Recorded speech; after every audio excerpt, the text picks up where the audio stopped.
अस्सलामुअलैकुम। Tele school के इस एजुकेशन प्रोग्राम में खुशामदीद। ये प्रोग्राम टीवी पर हुकूमत पाकिस्तान और सबक फाउंडेशन की शिराकत से पेश किया जा रहा है।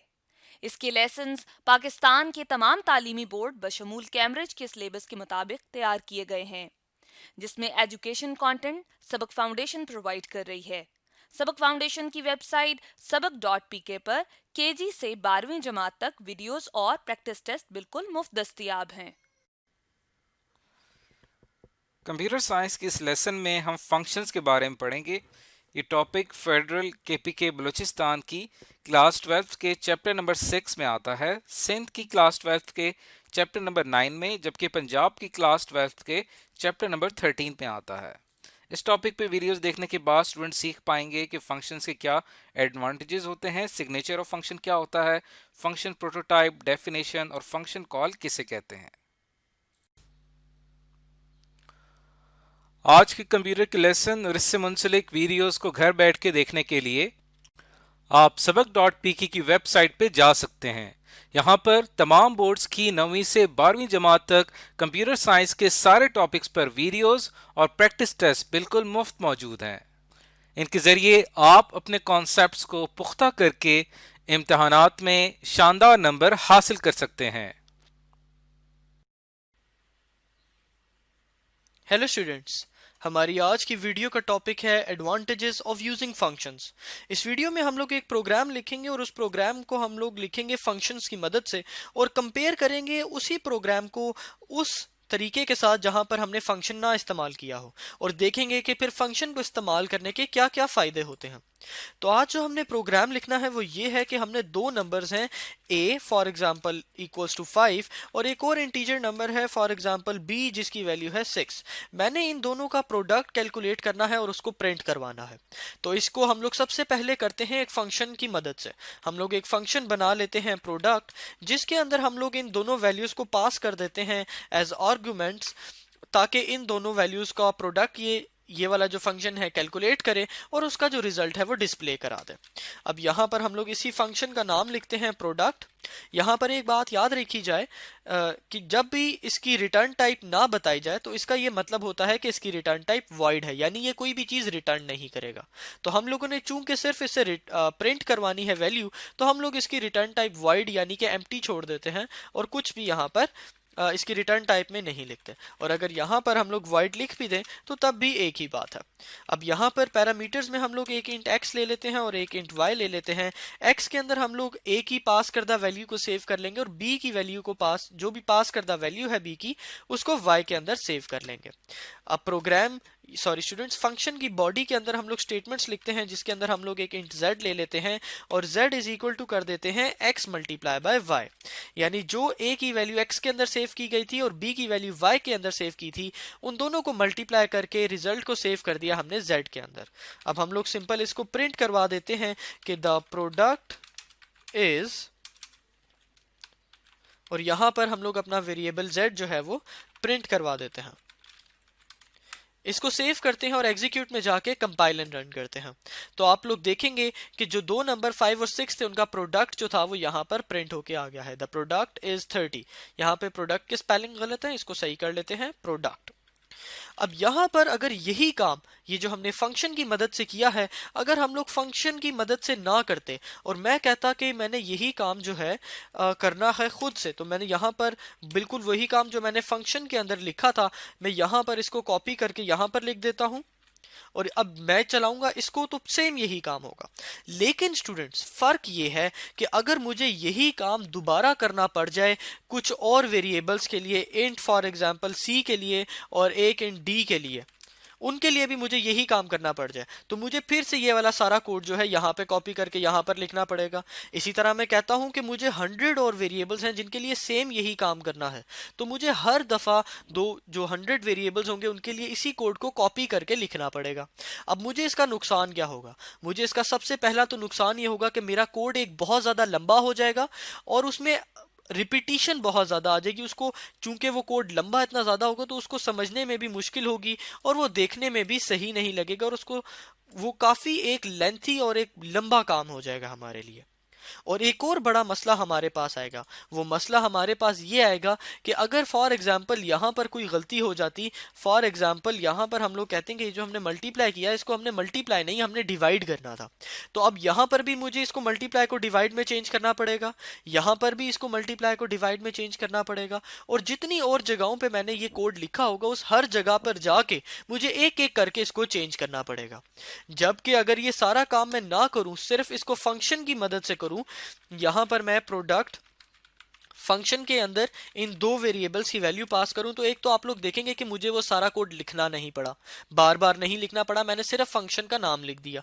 दूसरा, अगर मैं कहता हूं कि यहां पे मल्टीप्लाई की बजाय मुझे डिवाइड चाहिए, तो इस सिंपल मैंने एक ही जगह पर इसको चेंज किया और मेरे पास मेरा काम पूरा हो गया। अब मैं हर जगह जहां पर इस फंक्शन को कॉल करूंगा वो डिवाइड ही होगा, और जितनी दफा मैंने ये काम करना है मैंने सिंपल इस फंक्शन के नेम को कॉल कर देना है और मेरा काम जो है वो हो जाएगा। तो मुझे ज्यादा से ज्यादा कोड नहीं लिखना पड़ा, कम से कम कोड में मेरा काम हो गया, और मुझे अगर कोई चीज एडिट करनी पड़ती है तो वो भी मैंने बआसानी कर ली। तो अब अगर इसकी एडवांटेजेस की बात करें तो ये हमारा काम जो है बहुत आसान बना देते हैं फंक्शन, जिस तरह के अभी आपने देखा। इसी तरह हमारे पास फंक्शंस को यूज करके हम लोग अवॉइड कर सकते हैं typing the same code again and again. यानी अगर हमने एक ही काम 10 दफा करवाना है तो ये जरूरी नहीं कि उस काम का कोड हम लोग 10 दफा लिखें, हम लोग एक दफा लिख के उसका फंक्शन बना के उसको सेव कर लें और फिर उसी फंक्शन को कॉल कर लें, तो हमारा काम जो है वो आसान हो जाएगा। इसी तरह ये जो हमारा फंक्शंस का इस्तेमाल है, अगर ये काफी दफा एक कोड यूज हो रहा हो तो उसको कोड को क्लियर बना देता है और आसानी से उस कोड को समझा जा सकता है। जिस तरह के यहाँ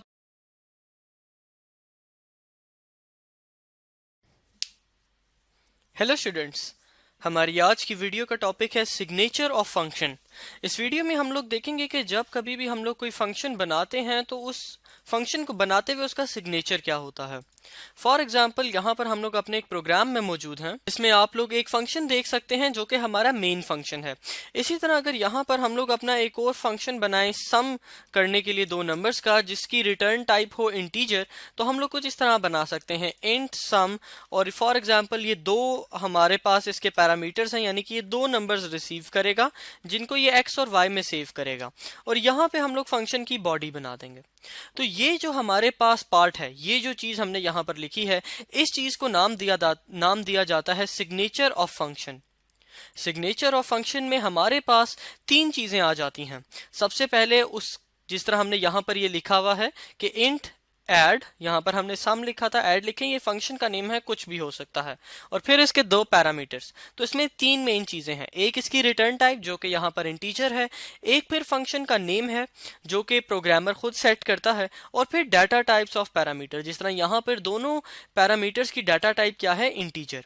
ये तीनों चीजें मिलाकर हमारे पास क्या बनता है, फंक्शन का सिग्नेचर बनता है। ये सिग्नेचर ऑफ फंक्शन हमारे पास बहुत ही इंपॉर्टेंट होता है, क्योंकि जब भी हमारे पास कोई फंक्शन कॉल किया जाता है, फॉर एग्जांपल यहाँ अपने मेन प्रोग्राम में हम लोग ये सम का फंक्शन कॉल करें, तो जब भी इस फंक्शन को कॉल किया जाएगा हमारा जो कंपाइलर होगा वो इसका सिग्नेचर ढूंढेगा।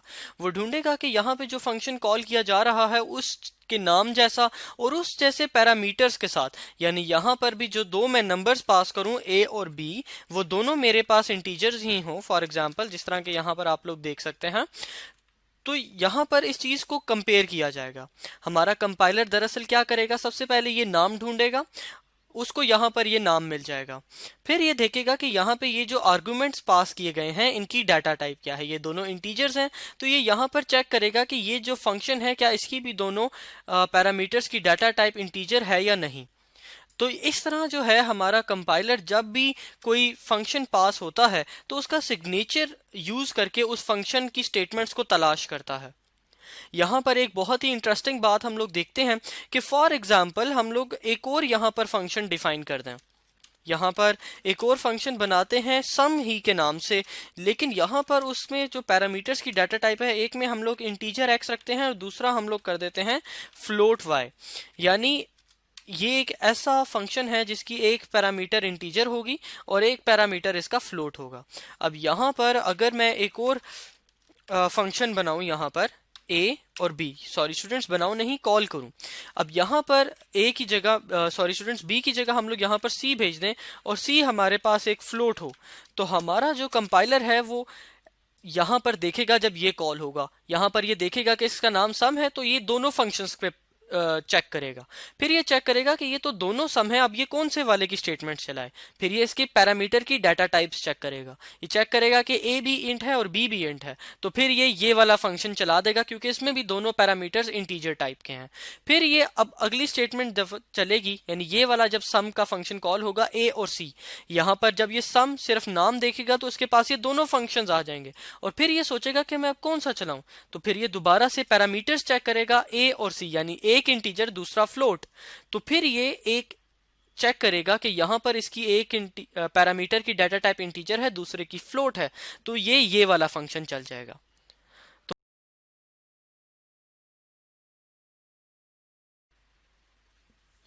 हेलो स्टूडेंट्स, हमारी आज की वीडियो का टॉपिक है डिफाइनिंग यूजर डिफाइंड फंक्शंस। इस वीडियो में हम लोग देखेंगे कि जब भी हम लोग प्रोग्रामिंग करते हुए कोई अपनी एक ज़रूरत के मुताबिक एक नया फंक्शन बनाते हैं, तो वो फंक्शन बनाते हुए उसको हम लोगों ने डिफाइन किस तरह करना है। उस फंक्शन को डिफाइन करते हुए हमने 4 चीजें बतानी होती हैं। सबसे पहली चीज रिटर्न टाइप, यानी कि वो फंक्शन हमें किस तरह की वैल्यू रिटर्न करेगा, और अगर कोई वैल्यू रिटर्न नहीं करेगा तो वो भी बताना है। और उसको हम लोग बताते हैं वॉइड कीवर्ड की मदद से। यानी कि यहाँ पर अगर रिटर्न टाइप हमारे पास वॉइड हम लोग लिख देंगे तो इस बात का ये मतलब होगा कि जो फंक्शन हम लोगों ने बनाया है वो कोई भी चीज रिटर्न नहीं कर रहा, कोई भी वैल्यू वापस नहीं कर रहा। उसके बाद यानी रिटर्न टाइप बताने के बाद हम लोग बताते हैं फंक्शन का नेम, यानी जो भी हम लोग फंक्शन बना रहे हैं उसका हम लोग नाम क्या सेट करना चाहते हैं। उसके बाद बताते हैं पैरामीटर्स का। ये पैरामीटर्स वो वैल्यू होती हैं जो इस फंक्शन की स्टेटमेंट्स इस्तेमाल करती हैं। यानी फॉर एग्जांपल यहाँ पर इन कर्ली ब्रैकेट्स के अंदर ये जो हमने फंक्शन बॉडी यानी कि फंक्शन की जो स्टेटमेंट्स लिखी हैं वो 2 नंबर्स का सम कैलकुलेट करना चाहती हैं। अब वो जिन 2 नंबर्स का सम कैलकुलेट करना चाहती हैं वो वैल्यूज हमारे पास जो है यहाँ पर पैरामीटर्स में होंगी। यानी वो वैल्यूज जो इन स्टेटमेंट्स ने इस्तेमाल करनी है वो वैल्यूज यहाँ पर बताई जाती हैं इन पैरामीटर्स के अंदर। अब हम लोग चलते हैं अपने प्रोग्राम की तरफ और एक प्रोग्राम लिखते हैं जिसमें हम लोग एक यूजर डिफाइंड फंक्शन बनाते हैं।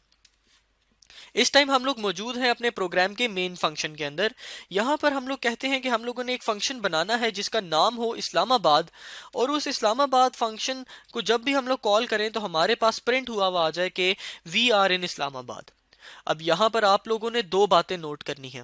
पहली बात तो ये कि ये इस फंक्शन को हम लोग डिफाइन नहीं कर रहे, यहाँ पर हम लोगों ने सिंपल उसको कॉल किया है, यानी कि उसको बुलाया है। अब जब मैंने किसी फंक्शन को बुलाया है तो मैंने उसको डिफाइन भी करना होगा। अब डिफाइन करते हुए हमने बताया कि ये एक ऐसा फंक्शन हो कि जिसकी मदद से हम लोग प्रिंट करवा सकें कि वी आर इन इस्लामाबाद। यानी सिंपल हम लोगों ने प्रिंटिंग का काम करना है और कोई भी वैल्यू रिटर्न नहीं हो रही इससे। यानी कोई ये इंटीजर वैल्यू हमें नहीं बता रहा, कोई डबल वैल्यू या कोई कैरेक्टर वैल्यू हमें नहीं बता रहा, सिंपल एक काम कर रहा है जो कि है प्रिंटिंग का। तो चूंकि ये कोई भी वैल्यू रिटर्न नहीं कर रहा तो इसकी रिटर्न टाइप हमने क्या लिख दी यहाँ पर, वॉइड। उसके बाद इसका नाम जो कि इस्लामाबाद है, और उसके बाद इसके अंदर हमने पैरामीटर्स लिखने हैं। अब पैरामीटर्स के मुताबिक भी अगर आप लोग देखें तो सी आउट करवाते हुए हमने जो सिंपल चीज प्रिंट करवानी है वो ये है कि वी आर इन इस्लामाबाद, और ये चीज प्रिंट करवाते हुए हमें किसी भी वैल्यू की या किसी भी और वेरिएबल की जरूरत नहीं पड़ रही। यानी किसी इंटीजर की जरूरत नहीं है, किसी डबल की या किसी भी और वेरिएबल की हमें जरूरत नहीं है। तो यहाँ पर हमने इन जो स्मॉल ब्रैकेट्स थी इनको हमने एम्प्टी छोड़ दिया। एम्प्टी इसलिए छोड़ा क्योंकि हम लोग कोई भी वैल्यू इसको नहीं दे रहे जिसकी यहाँ पर प्रोग्राम की स्टेटमेंट्स में इसको जरूरत पड़े। अब हम लोगों ने इस प्रोग्राम को बनाया, इसको कंट्रोल एस के साथ सेव करते हैं और एग्जीक्यूट में जाके कंपाइल एंड रन करते हैं। जब हम रन करेंगे तो आप लोग देखेंगे कि चूंकि यहाँ पर हमने इस फंक्शन को कॉल किया हुआ है तो यहाँ पर ये फंक्शन रन होगा, और जो भी यहाँ पर काम हो रहा था कि वी आर इन इस्लामाबाद वो यहाँ पर प्रिंट हुआ आ गया। अब स्टूडेंट्स यहाँ पर तो हमने ये बहुत ही एक आसान फंक्शन डिफाइन किया जिसमें हमने देखा कि वो रिटर्न भी कुछ नहीं कर रहा था और उसको कोई पैरामीटर्स की जरूरत नहीं पड़ी। अब हम लोग आगे चलते हैं और एक थोड़ा कॉम्प्लिकेटेड फंक्शन डिफाइन करते हैं जो कुछ वैल्यू रिटर्न भी हमें करेगा और जिसको कुछ वैल्यूज की हमसे जरूरत भी पड़ेगी। तो फॉर एग्जांपल यहां पर हम लोग दो इंटीजर्स ले लेते हैं, एक a ले लेते हैं इक्वल्स टू 5 और एक इंटीजर ले लेते हैं b इक्वल्स टू 6। अब हम लोग कहते हैं कि हमने एक ऐसा फंक्शन बनाना है, एक यूजर डिफाइंड फंक्शन, जो कि इन दो नंबर्स का सम हमें कैलकुलेट करके दे। तो हम लोग यहां पर उस फंक्शन को कॉल करवाएंगे। अब सबसे पहली बात जो हमने याद रखनी है वो ये है इस फंक्शन को कॉल करवाते हुए, अब जब भी इस फंक्शन को कॉल करवाएंगे तो हमने बताना होगा कि इस फंक्शन ने किन दो वैल्यूज को सम करना है। किन दो वैल्यूज को सम करना है? a और b को। तो यहां पर स्मॉल ब्रैकेट्स के अंदर हम लोग बताएंगे a, b, यानी उन वैल्यूज को, उन वेरिएबल्स का बताएंगे जिन वेरिएबल्स की जरूरत पड़ेगी हमारे इस फंक्शन सम को। जबकि अगर यहां पर देखा जाए इस्लामाबाद वाले फंक्शन में तो हमने इन स्मॉल ब्रैकेट्स को एम्प्टी छोड़ा था। उसकी वजह यही थी कि इस इस्लामाबाद वाले फंक्शन को किसी भी वेरिएबल की जरूरत नहीं थी। तो यहां पर लेकिन क्योंकि जरूरत है तो हमने उन दोनों वेरिएबल्स को यहां पर बताना है। अब हम कहते हैं कि ये जो भी हमारा फंक्शन हो ये इन दोनों वेरिएबल्स का, इन दोनों इंटीजर्स का सम करे और फिर हमें वो सम की जो वैल्यू हो वो रिटर्न कर दे, यानी कि इस मेन फंक्शन में वापस हमें बता दे। तो उस वैल्यू को हम लोग सेव कर लेते हैं अपने एक वेरिएबल x के अंदर। इस बात का ये मतलब है कि जब ये फंक्शन चलेगा तो ये एक वैल्यू रिटर्न करेगा और जो भी वो वैल्यू होगी यानी इन दोनों का जो सम होगा उस सम को हम लोगों ने सेव कर लेना है अपने एक वेरिएबल x के अंदर और उस वेरिएबल को यानी कि जो कि x है हमने प्रिंट करवा देना है। तो हम लोग सी आउट की मदद से सबसे पहले एक लाइन छोड़ते हैं और फिर x वेरिएबल को प्रिंट करवा देते हैं और x के अंदर क्या सेव होगा? a और b का सम। और a और b का सम कैलकुलेट कहां पे होगा? सम फंक्शन के अंदर। तो आइए अब इस सम फंक्शन को हम लोग डिफाइन करते हैं। यहां पर सबसे पहले हमने उसकी रिटर्न टाइप बतानी है। रिटर्न टाइप क्या होगी? जिस तरह के आप लोगों ने गेस कर ही लिया होगा कि दोनों जो इनपुट्स हैं जिनका हम लोग सम कर रहे हैं वो क्या है? इंटीजर। तो रिटर्न टाइप भी क्या होगी? इंटीजर, क्योंकि उन दोनों को सम करके जो वैल्यू रिटर्न होगी वो भी इंटीजर होगी। तो यहां पर हमने इंट लिखा, फिर फंक्शन का नाम यानी कि सम लिखा और उसके बाद स्मॉल ब्रैकेट्स लगाई और जिनके अंदर हमने अब अपने पैरामीटर्स बताने हैं। पैरामीटर्स बताने से पहले एक कॉन्सेप्ट जो हमें क्लियर होना चाहिए वो ये है कि ये जो हमने यहाँ पर वैल्यूज इस फंक्शन को दी थी कॉल करते हुए, इनको कहा जाता है आर्गुमेंट्स। क्या कहा जाता है? आर्गुमेंट्स कहा जाता है। ये वो वैल्यूज होती हैं जो यूजर की मदद से या जिस तरह अभी हमने बताया कि प्रोग्रामर की मदद से हमने यहाँ पर वैल्यूज बता दी जिन पर असल में काम किया जाना होता है। तो ये दो वैल्यूज थी a और b, यानी दो वेरिएबल्स थे a और b जो यहां पर आर्गुमेंट्स के तौर पे हमने इसको पास कर दिए यानी कि इसको दे दिए। अब यहां पर ये जो आर्गुमेंट्स इसको दिए गए हैं ये फंक्शन जो है नए वेरिएबल्स बनाएगा और उनके अंदर इन वैल्यूज को सेव कर लेगा ताकि जो भी अब काम करना हो वो ये जो फंक्शन है इन पैरामीटर्स पर करे और इन वेरिएबल्स को, ये जो आर्गुमेंट्स थे, उनको ना डिस्टर्ब करे। इस बात का फायदा ये होता है कि जो ओरिजिनल वैल्यू है a और b की वो a और b के अंदर ही सेव रहेगी। जब हमने a और b को यहाँ पर पास कर दिया, हमने यहाँ पर इसको सेव किया x और y के अंदर, और अब मैं अगर x और y को कुछ चेंज करता हूं तो उस चेंज से a और b पे कोई फर्क नहीं पड़ेगा। यहां पर दोबारा इस चीज को रिपीट करते हैं क्योंकि ये एक मुश्किल कॉन्सेप्ट है कि ये जो दो वैल्यूज हमने पास की हैं ये क्या है? आर्गुमेंट्स। अब यहां पर a की जो भी वैल्यू पास की जाएगी उसको यहां पर किसके अंदर सेव किया जा रहा है? पैरामीटर इंटीजर x के अंदर, यानी इंटीजर x का एक पैरामीटर बना दिया जिसके अंदर यहां पर पास करदा पहली वैल्यू को सेव कर दिया गया। इसी तरह यहां पर जो पास करदा दूसरी वैल्यू b थी उसको सेव किया जा रहा है इंटीजर y के अंदर। ये दो डिफरेंट वेरिएबल्स बनाने का मकसद यही है कि आपके पास जो ओरिजिनल वैल्यूज हैं a और b उनको डिस्टर्ब ना किया जाए, जो भी काम हो वो इन दो नए वेरिएबल्स पर किया जाए। अब यहां पर ये जो दो नए वेरिएबल्स हैं इनको पैरामीटर्स कहा जाता है और इनको आर्गुमेंट्स। अब हम लोग अपने सम के अंदर एक इंटीजर बना लेते हैं, कोई भी random integer, for example z, और z इज इक्वल टू हम लोग कर देते हैं x प्लस y। अब यहां पर आप लोग देख रहे हैं कि हम लोग a प्लस b नहीं लिख रहे, x प्लस y लिख रहे हैं, क्योंकि यहां से जो वैल्यू a पास की गई थी वो इस फंक्शन ने x के अंदर सेव कर ली थी। इसी तरह जो वैल्यू b पास की गई थी वो इस फंक्शन सम ने इंटीजर y के अंदर सेव कर ली थी। तो अब हम लोगों ने x और y का सम लिया, z के अंदर उसको सेव किया और रिटर्न कर दिया यहां से किस चीज को? z से। ये रिटर्न z का ये मतलब होता है कि जो भी z की वैल्यू यहाँ पर कैलकुलेट की गई है, सेव की गई है, उसको वापस कर दिया जाए यहाँ पर। यहां पर से मुराद वो जगह है जहां पर इस फंक्शन को कॉल किया गया था। तो जैसे ये रिटर्न z चलेगा, ये z की वैल्यू यहां पर आएगी, इस जगह पर आ जाएगी और सेव हो जाएगी इंटीजर x के अंदर। अब इस प्रोग्राम को सेव करते हैं और एग्जीक्यूट में जाके कंपाइल एंड रन करते हैं। जब मैंने इसको कंपाइल एंड रन किया तो सबसे पहला तो हमारा इस्लामाबाद वाला फंक्शन रन हुआ, जो कि था VRN इस्लामाबाद, और वो प्रिंट हुआ हुआ आ गया। उसके बाद रन हुआ सम का फंक्शन, जिसके अंदर a और b का सम लिया गया और फिर उसकी वैल्यू को यहां से रिटर्न किया गया, x के अंदर सेव किया गया और फिर मैंने x की वैल्यू को ही प्रिंट करवाया। तो x की वैल्यू के अंदर यहां पर अब x की वैल्यू यहां पर प्रिंट हो गई। यहां पर ये